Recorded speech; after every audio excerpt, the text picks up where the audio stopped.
Un chrétien, une chrétienne est censée lutter contre le péché comme l'on lutte contre quelqu'un qui veut te tuer. Bonsoir. Père Céleste, nous te confions ce direct de questions-réponses. Prends le contrôle total de ce direct. Seigneur, aujourd'hui est un jour critique pour l'enseignement, pour les sujets difficiles dans la Bible, dans ta parole. Seigneur, nous te prions afin que ton onction d'enseignement soit là, afin que tu nous guides à partager la parole selon ta volonté. Prends le contrôle du début jusqu'à la fin au nom de Jésus. Dans le nom de Jésus, nous avons prié. Alléluia. Avant de commencer, aujourd'hui, nous sommes sur 1 Timothée chapitre 2, à partir du verset 12. Donc, nous allons expliquer ce sujet difficile. L'apôtre Paul dit, je ne permets pas à la femme d'enseigner. Donc, nous allons venir à cela tout à l'heure. Mais avant, je voulais donner ce conseil aux jeunes chrétiens et aux jeunes filles chrétiennes. Le péché, c'est pourquoi vous allez lire dans Hébreu, il dit que vous n'avez pas encore lutté jusqu'au sang avec le péché. Un enfant de Dieu ne doit pas dorloter le péché. Un enfant de Dieu ne doit pas vivre une vie dissolue. Un enfant de Dieu doit avoir des barrières, doit avoir des frontières, doit avoir dans son sein des mesures de protection personnelle afin de veiller sur son corps qui est le temple du Saint-Esprit, qui est le tabernacle de l'Éternel. Vous savez, le corps est conçu comme le temple dans l'Ancien Testament.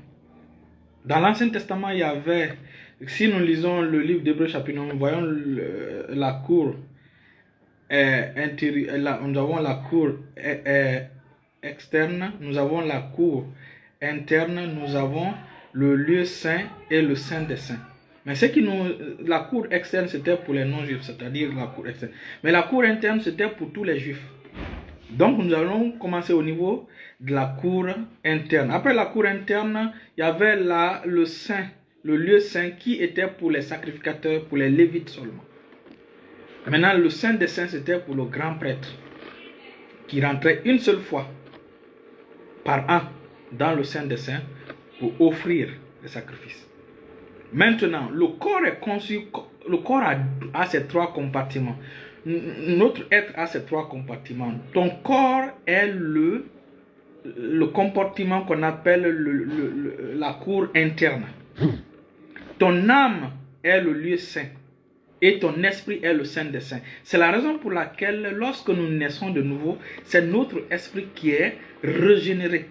Nous sommes nés de nouveau, notre esprit est régénéré, notre corps n'est pas né de nouveau, notre âme n'est pas née de nouveau. Notre âme a besoin de ce qu'on appelle le renouvellement de l'intelligence. Voilà pourquoi nous enseignons. Maintenant, notre corps est un sacrifice. La Bible dit offrez votre corps comme un sacrifice vivant.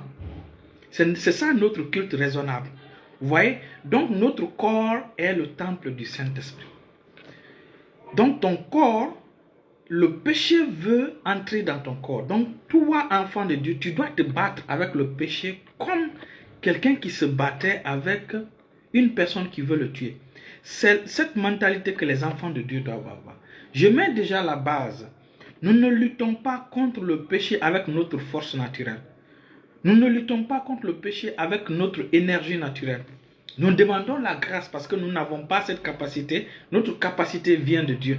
Donc, nous demandons cette grâce, cette capacité qui vient de Dieu afin de lutter contre le péché. Et donc, puisque nous savons que nous n'avons pas la force, nous puisons notre force dans le Seigneur, dans la force de Dieu. Et donc, nous devons être disposés, c'est-à-dire que notre volonté doit être disposée à s'aligner à la volonté de Dieu. Et c'est là maintenant, tu dois prendre la responsabilité de veiller sur toi. Et le corps a la connexion avec la convoitise. Vous savez, Satan a des produits. Satan a des produits. Donc, il fait passer les produits devant toi pour voir quel genre de produit tu convoites ou tu es faible. Ah, c'est la raison pour laquelle il va te faire passer des filles claires, des filles noires, des filles courtes, des filles géantes. Donc dès qu'il voit que ton attention est tirée vers les filles claires ou vers les filles noires, c'est là maintenant, c'est là il décode et il te présentera toutes sortes de filles femmes claires. Alléluia. Donc, étant enfant de Dieu, si tu sais déjà que ta faiblesse, ce sont les femmes grosses, tu dois prendre un garde-fou par rapport à ça. Si toi, jeune fille, ta faiblesse, c'est les hommes géants. Si ta faiblesse, ce sont les hommes courts, les hommes géants, les hommes musclés, donc tu dois aussi te préparer face à cela. Nous sommes les seuls. Nous sommes dans un monde, nous sommes déjà en guerre contre. Parce que le système de ce monde est contre notre foi. Donc nous sommes déjà en guerre. Mais nous sommes en train de dormir. On ne s'équipe pas de tout ce qu'il faut pour pouvoir mener une vie de sainteté, une vie de pureté. Toute personne qui ne planifie pas de vivre dans la pureté, qui ne planifie pas de vivre dans une vie qui honore au Père, va toujours échouer lorsque la tentation se présentera. C'est la raison pour laquelle les enfants de Dieu doivent être conscients de cette marche de sainteté que nous avons à mener. Alléluia. Et donc, c'est la raison pour laquelle je donne ce conseil à nos sœurs, je donne ce conseil à nos frères. N'expose pas ta poitrine parce que tu ne sais pas quelle fille ça va impacter. Vous savez, les images, quand les images rentrent, c'est difficile que ça sorte. C'est la raison pour laquelle moi, je refuse d'être scandale pour les gens du monde. Je refuse d'être scandale pour les jeunes filles. Je refuse d'être un scandale pour les jeunes garçons. Je refuse d'être un scandale. Je m'habille bien. Je m'habille de telle sorte que quelqu'un ne tombe pas dans le péché à cause de mon habillement, à cause de ma façon de m'habiller ou de la façon dont je me comporte. Donc les enfants de Dieu, bienvenue la sœur Marie Fernande Zobelemo, bienvenue, bienvenue. Alléluia, restez bénis au nom puissant de Dieu. Nous allons venir tout à l'heure à notre thème principal. Est-ce que les femmes doivent enseigner? Et donc, il est important de connaître quelle est ta faiblesse. Si tu connais ta faiblesse, donc tu prends des garde-fous. Et le tabernacle que tu as, c'est ton corps. Ton corps n'est pas immunisé contre la tentation. Ton corps n'est pas immunisé contre la convoitise. Donc, ta responsabilité, c'est de veiller sur toi-même. Et l'un des instruments qui te pousse à la convoitise, ce sont tes yeux. C'est la raison pour laquelle tu dois veiller sur toi-même. Tu dois veiller sur toi. Ne regarde pas n'importe quoi. Ne permets pas que n'importe quoi rentre dans ton téléphone. N'accepte pas que n'importe quelle image soit projetée dans ta maison. Voilà comment nous faisons nos efforts pour pouvoir plaire à l'Éternel. Alléluia. Et il est important et capital de comprendre ceci. Notre combat, le combat spirituel que nous avons à mener, ce sont les pensées. C'est la raison pour laquelle nous devons nous habiller bien. Nous devons veiller sur ce que nous portons pour ne pas être des scandales pour autre chose. Imaginez qu'une fille nue, comme je vous ai dit, l'un de mes amis avait ce problème. Lorsqu'il voyait le nombril d'une femme, c'était fini. Ça restait dans sa tête pendant plusieurs mois. Et donc, tu pousses quelqu'un à tomber dans le péché. Donc, tu deviens un instrument de Satan pour faire chuter les gens. Et ce qui n'est pas bien. Ce qui n'est pas bien. C'est la raison pour laquelle on crie tout le temps. On ne fait que dire, habillez-vous bien. Toi, jeune homme, ne laisse pas ta poitrine dehors. Nous sommes les enfants de Dieu. Nous sommes les enfants du royaume. Alléluia. Donc, il y a des gens, quand ils voient des images, pour que ces images-là puissent sortir de leur tête, pour que ces images-là puissent quitter dans leur cœur, c'est difficile. C'est très difficile. C'est la raison pour laquelle la Bible nous dit que le champ de combat, c'est dans notre mentalité. Dans 2 Corinthiens chapitre 10, je lis dans le nom, il dit, je prie.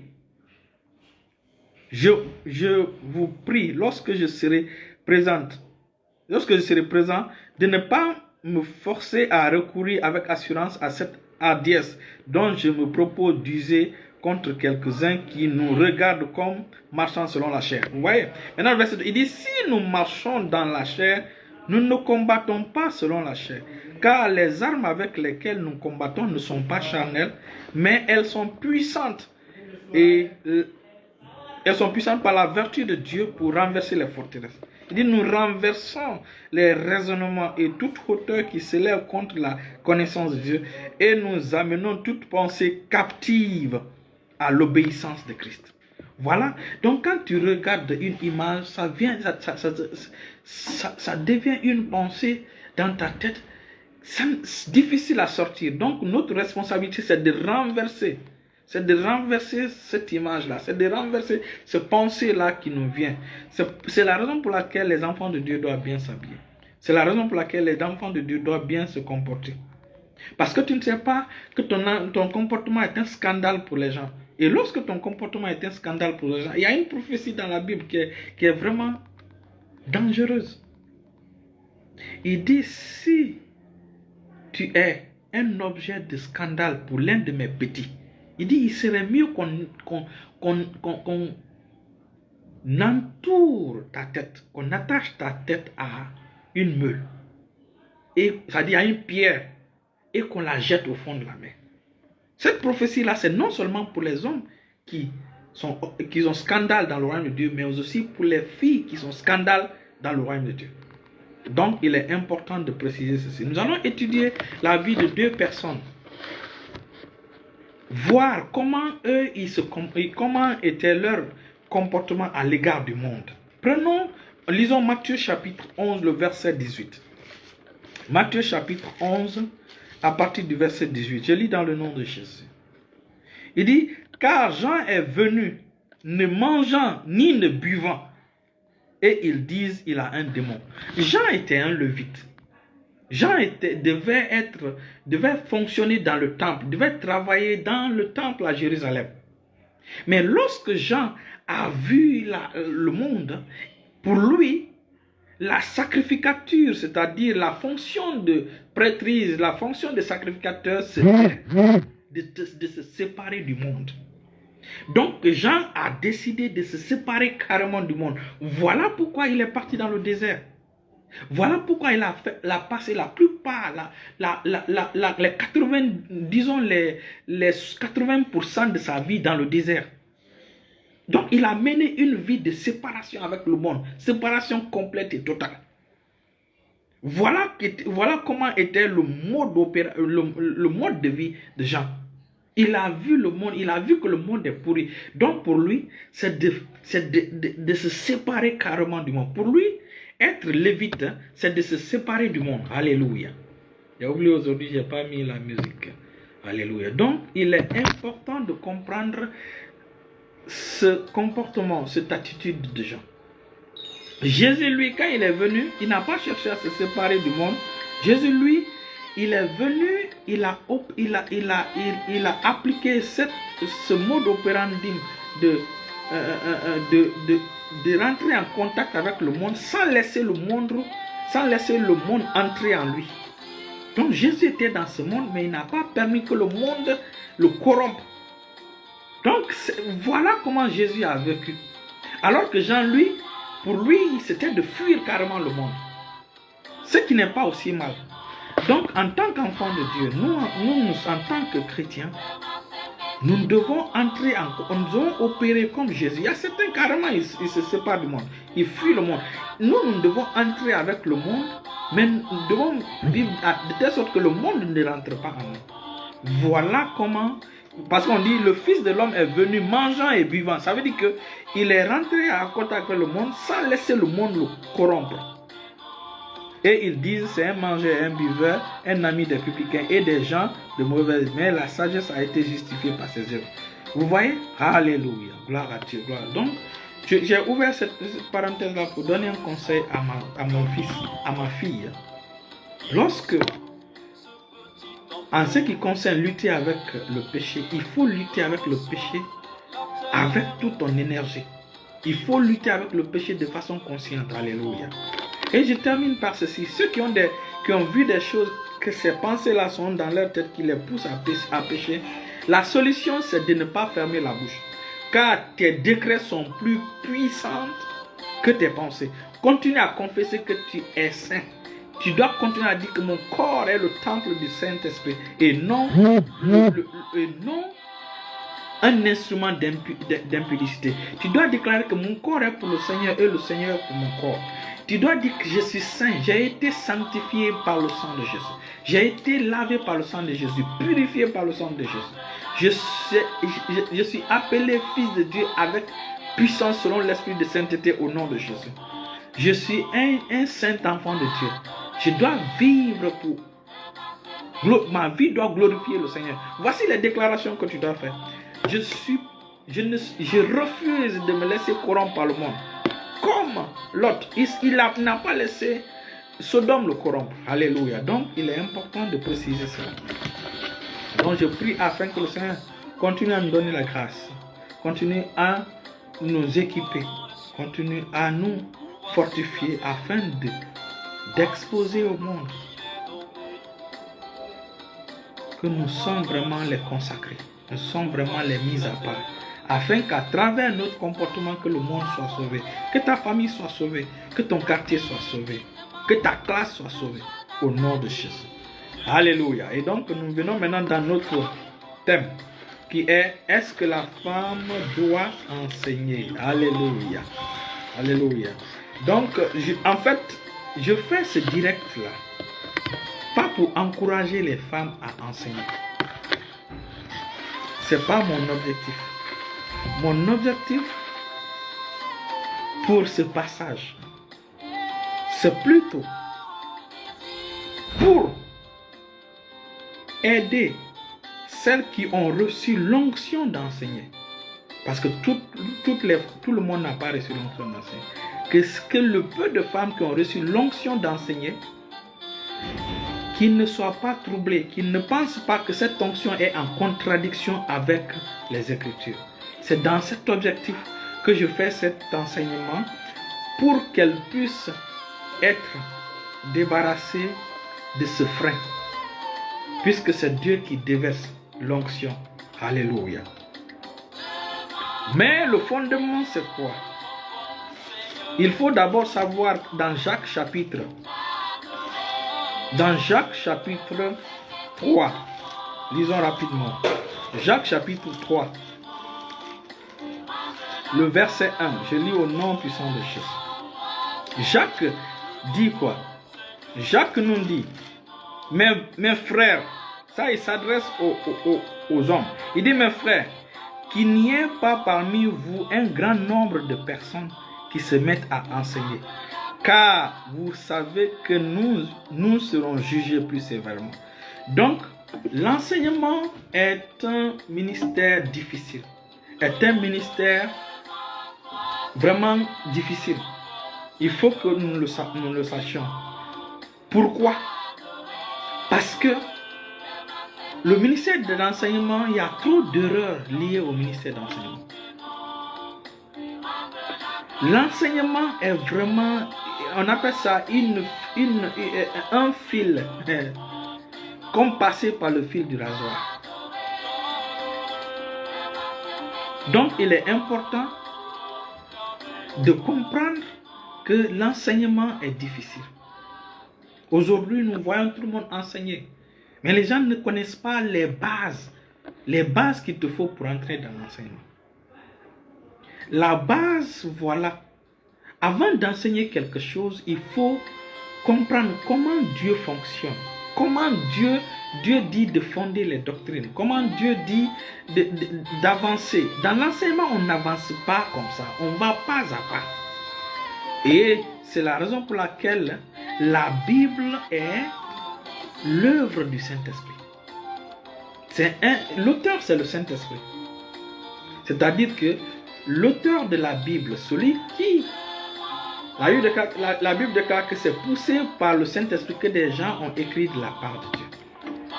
Ça veut dire que l'auteur de la Bible, c'est le Saint-Esprit. Les gens que le Saint-Esprit a utilisés sont nombreux. Vous voyez? Donc, ça, c'est pour ressortir quoi? C'est pour ressortir le principe de 2 ou 3 témoins. Parce que vous savez, l'Ancien Testament dit que pour que quelque chose soit établi comme vrai, il faut que ça soit basé, que ça soit fondé sur le témoignage de 2 personnes, 2 ou 3 personnes. Nous voyons cela dans Jean chapitre 8, le verset 17. Je lis dans le nom de Jésus. Donc, tu ne peux pas prendre un seul verset, établir une doctrine avec. C'est ce que la Bible est en train de nous dire. Jean chapitre 8, le verset 10. Il dit, il est écrit dans votre loi que le témoignage de deux hommes est vrai. C'est la raison pour laquelle j'aime la traduction King James, c'est-à-dire la traduction King James en français, ou Darby, ou aussi la traduction Darby. Parce que la Bible King James a été interprétée des textes originaux en anglais, des textes originaux vers l'anglais par 200 étudiants, par 200 docteurs, par 200 personnes. Donc, ils se sont battus afin que les pensées de Dieu puissent sortir. Les pensées de Dieu puissent être là. Mais si quelqu'un se lève faire un travail seul, moi je ne soutiens pas cela. C'est l'une des raisons pour laquelle Jésus envoyait ses disciples 2 à 2. Donc ce principe doit toujours sortir. Il ne faut jamais baser une doctrine sur un seul pied. Jésus a dit il faut 2 ou 3. Donc c'est déjà la base de la mise en place. Donc nous ne pouvons pas prendre un verset comme 2 Timothée. 1 Timothée chapitre 2, le verset 12 pour fonder une doctrine là-dessus. C'est la raison pour laquelle je reviens encore pour dire ceci. Nous allons lire tout à l'heure. Je mets la luminosité. Alléluia. Alléluia. Donc, allons-y dans je prends tout ce temps pour que le fondement soit là. Pour que le fondement soit là. On va aller dans Matthieu chapitre 18. Jésus a dit ceci. Il dit, si ton frère a péché, va et reprends-le entre toi et lui seul. Entre toi et lui seul. S'il t'écoute, tu as gagné ton frère. Mais s'il n'écoute pas, prends avec toi 1 ou 2 personnes afin que toute l'affaire se règle sur la déclaration de 2 ou de 3 témoins. Donc vous voyez, donc il est important de respecter ce principe lorsque nous sommes dans l'enseignement, nous sommes dans le partage de la parole de Dieu. Dans Hébreux chapitre 10, le verset 28, Hébreux chapitre 10, le verset 28, cela ressort aussi. Il dit, car si nous prêchons volontairement, si nous péchons volontairement après avoir, il dit, mais une attente terrible du jugement et l'ardeur d'un feu qui dévorera les rebelles. Verset 28 dit, celui qui a violé la loi de Moïse meurt sans miséricorde sur la déposition de 2 ou de 3 témoins. Donc Jésus a dit pour tout problème qu'on doit gérer au sein de l'église, il faut que ce soit sur la déposition de 2 ou 3 témoins. Ça c'est un. Deuxièmement, lorsque nous voulons expliquer un passage de la Bible, il faut toujours rester dans le contexte. Il faut chercher à voir dans quel contexte là cet enseignement a été donné. Dans quel contexte. Alléluia. Donc, le contexte pour la compréhension du chapitre ou du passage est important. Le contexte. Alléluia. C'est pourquoi, maintenant pour les écrits de l'apôtre Paul, on vient maintenant aux écrits de l'apôtre Paul. Nous allons voir, parce que l'apôtre Paul, lorsqu'il a reçu le mandat venant de Dieu, l'apôtre Paul ne s'est pas lancé comme ça. L'apôtre Paul est venu exposer son enseignement aux apôtres. L'apôtre Paul a quitté Antioche. Ils sont venus, ils ont exposé leur enseignement aux pieds des apôtres. Ils sont assis aux pieds des apôtres.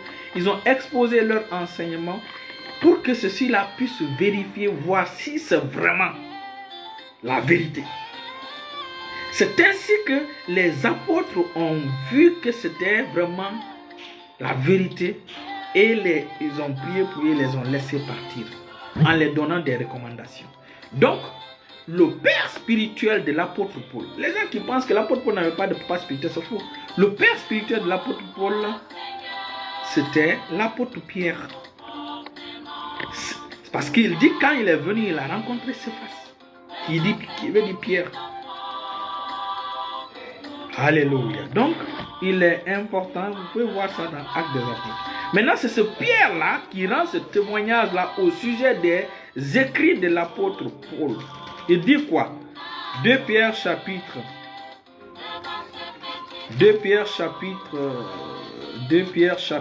3 à partir du verset 14. Je lis dans le nom de Jésus. Il dit, c'est pourquoi bien-aimés, en attendant ces choses, appliquez-vous à être trouvés par lui sans tache et irrépréhensible dans la paix. Croyez que la patience de notre Seigneur est votre salut, comme notre bien-aimé frère Paul vous l'a aussi écrit, selon la sagesse qui lui a été donnée. C'est ce qu'il fait dans toutes les lettres où il parle de ces choses dans lesquelles il y a des points difficiles à comprendre.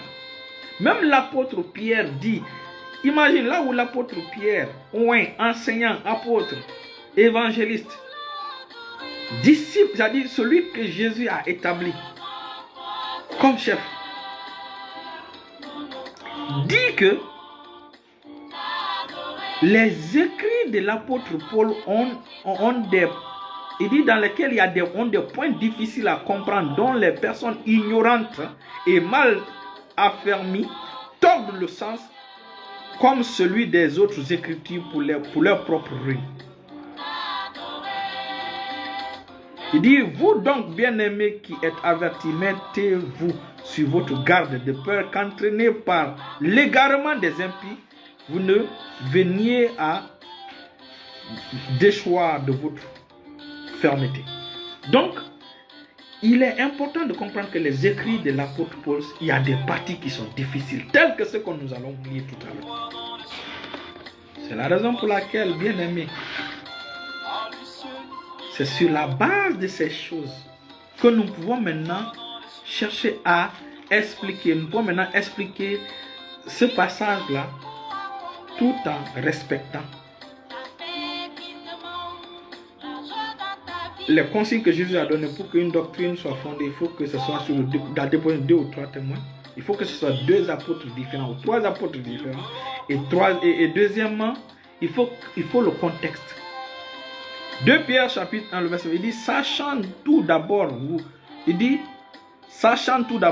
vous-même qu'aucune prophétie de l'écriture ne peut être un objet d'interprétation particulière, car ce n'est pas par une volonté d'homme qu'une prophétie a jamais été donnée, apportée, mais c'est poussé par le Saint-Esprit que des hommes ont parlé de la part de Dieu. Donc, il ne faut pas prendre un passage, tu donnes une interprétation particulière à ce passage. C'est pas bon. C'est ce que l'apôtre Pierre est en train de nous dire. Maintenant, nous allons venir maintenant au point essentiel de ce direct. Je ne vais pas certainement durer. Comme j'ai dit, mon objectif n'est pas de pousser les femmes à se donner, aller dans l'enseignement. Non. Mon but n'est pas de pousser les femmes à aller enseigner. Non. Mon but, c'est celles qui ont reçu la grâce d'enseigner, qui ont reçu l'onction d'enseigner et qui ont des doutes, qui pensent qu'ils sont en mal avec l'écriture pour pouvoir enseigner. J'explique ce passage-là pour qu'elles puissent avoir la paix, pour qu'elles puissent être délivrées, libérées de ce blocage.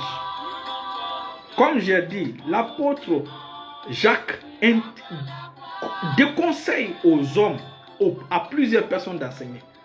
À plus forte raison les femmes maintenant. Donc, revenons maintenant à 1 Timothée chapitre 2 à partir du verset 9.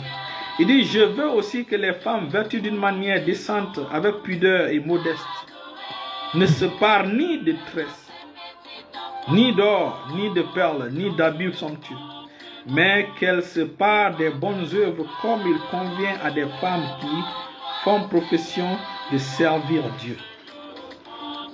Que la femme écoute l'instruction en silence avec une entière soumission. Je ne permets pas à la femme d'enseigner, ni de prendre de l'autorité sur l'homme, mais elle doit demeurer dans le silence. Pourquoi? Verset 13. Car Adam a été formé le premier et Ève ensuite. 2. Et ce n'est pas Adam qui a été séduit, c'est la femme qui séduite s'est rendue coupable de transgression. Elle sera néanmoins sauvée en devenant mère si elle persévère avec modestie dans la foi, dans la charité, dans la sainteté. Alléluia. Donc, il est capital et important que nous puissions expliquer ce passage-là. Alléluia. La première partie, l'apôtre Paul donne des conseils. Il donne ce conseil en disant que le message de la femme, c'est son comportement. Le message qu'une femme doit donner ne sont pas des paroles qui sortent de sa bouche. C'est son comportement. Bonsoir à tout le monde. Bonsoir ma chérie. C'est son comportement qui doit être son message. Donc, le message d'une femme est plus précisément et correctement révélé à travers son caractère, à travers son comportement. La définition d'une femme, c'est-à-dire l'essence d'une femme est fondée ou repose sur son caractère. Voilà le message que l'apôtre Paul est en train de donner ici. Quand nous lisons 1 Pierre chapitre 3, le verset 1 à 6, nous voyons que l'apôtre Pierre dit quoi? Il dit, femmes, soyez de même soumises à vos maris, afin que si quelques-uns n'obéissent point à la parole, ils soient gagnés sans parole par la conduite de leur femme. Vous voyez? Donc, l'apôtre Paul dit quoi? Il dit que cette conduite de la femme là, cette conduite des femmes a la force, a la capacité de faire convertir un non-croyant. Donc, la conduite de la femme est le message le plus clair. Le comportement d'une femme, c'est le message le plus important. Ce n'est pas ce qui sort de sa bouche, mais son attitude. Il dit qu'à travers cette attitude-là, que vous pouvez convertir vos maris qui ne sont pas enfants de Dieu. Parce que dans l'église primitive, il y a des femmes qui recevaient Christ avant leur mari. Alléluia. Il dit en voyant d'une manière de vivre chaste et réservée. Il dit, ayez non cette parure extérieure qui consiste dans les cheveux tressés, les ornements d'or ou les habits qu'on revêt, mais la parure intérieure est cachée dans le cœur, la pureté incorruptible d'un esprit doux et paisible qui est un grand prix devant Dieu. Et donc la Bible nous précise que l'ornement que Dieu veut, c'est d'abord l'ornement intérieur. Bienvenue Jean Bouébés, bienvenue frère Emmanuel, bienvenue vraiment. Donc la véritable beauté d'une femme n'est pas dans la coiffure qu'elle porte, ou les bijoux, ou les habits somptueux qu'elle porte, mais cette beauté intérieure, l'esprit de Christ qu'elle bâtit dans son cœur à travers la parole de Dieu. Voilà d'où vient la beauté de la femme. Et rappelez-vous, la Bible dit que Dieu depuis le ciel, il regarde cela et il voit cela comme un grand prix. Donc c'est un grand prix devant Dieu, cette beauté intérieure. Moi j'ai ce conseil pour les femmes. Ce que Dieu considère une beauté pour la femme, c'est ce que la femme doit considérer, parce que Dieu voit cette parure intérieure là comme un grand prix. Donc les femmes devaient se consacrer à rechercher, à implémenter la parure intérieure, à se bâtir intérieur, à bâtir l'esprit de Christ en elles. Voilà le premier message que l'apôtre Paul et l'apôtre Pierre donnent. L'apôtre Paul ne dit pas que la femme ne doit pas porter les bijoux. L'apôtre Pierre ne dit pas que la femme ne doit pas porter les bijoux. L'apôtre Pierre opte pour la modération. L'apôtre Paul aussi, quand nous lisons, opte pour la modération. Si on ne comprend pas, on va penser que l'apôtre Paul interdit de porter les bijoux. Parce que ce qu'il dit là, il parle des tresses, des bijoux. Même les habillements, même l'habillement, si on interdit les bijoux, on interdit les... Parce qu'il y a certains qui ont pris ce passage-là pour interdire les bijoux, pour interdire les boucles d'oreilles, pour interdire les chaînes, pour interdire.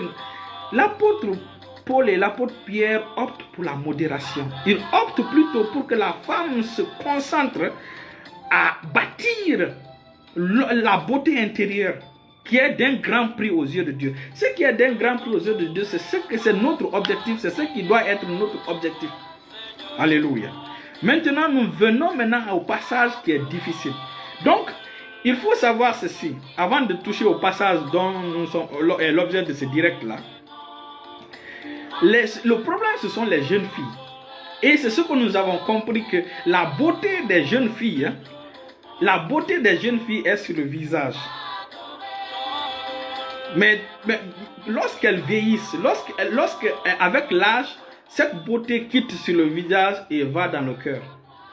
Oh, c'est le cœur là, Dieu voit. Parce que la beauté là, la beauté physique est éphémère. La beauté physique est éphémère. Alléluia.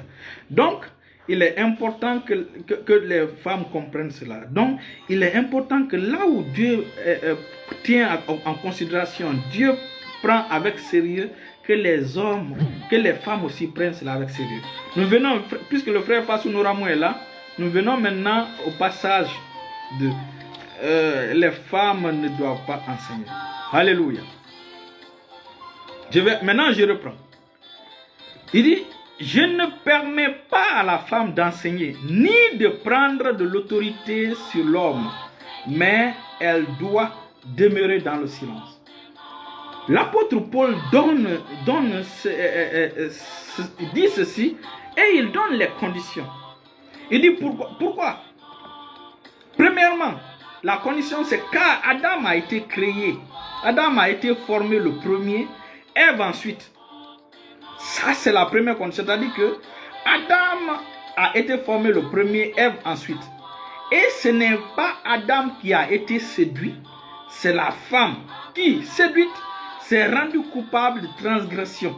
Le verset 15 maintenant, il dit, elle sera néanmoins sauvée en devenant mère si elle persévère avec modestie dans la foi, dans la charité et dans la sainteté.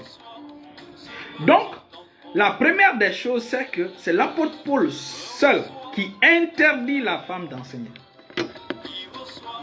Or, le principe de 2 ou 3 témoins n'est pas établi. C'est l'apôtre Paul qui interdit, qui dit qu'il ne permet pas à la femme d'enseigner. Maintenant, quel est le contexte? Nous allons voir le contexte dans lequel l'apôtre Paul donne. La première raison, c'est quoi? Il dit, parce que Adam a été formé le premier avant Ève. Donc le contexte ici, c'est le contexte familial.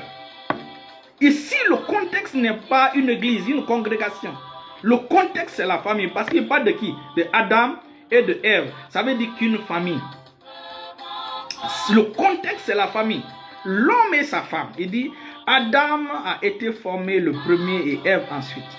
La deuxième, c'est quoi? Il dit, deuxièmement, ce n'est pas Adam qui a été séduit. C'est la femme qui séduite s'est rendue coupable de transgression. Donc ici, il établit que deuxièmement, le péché de la femme, c'est la transgression. Mais le péché de Adam, c'est la rébellion. Parce que Adam savait que sa femme a chuté. Adam savait que sa femme a désobéi à Dieu. Adam, parce que la femme a été séduite par le serpent. Mais Adam, lui, il a décidé de manger. Malgré tout ce que Dieu l'a dit. Donc Adam, c'est la rébellion. La femme fut séduite. C'est-à-dire la faute de la femme, c'est la transgression. Mais Adam, c'est la rébellion. Donc ici, le contexte de ce passage, c'est le contexte familial. C'est le contexte familial. Alléluia.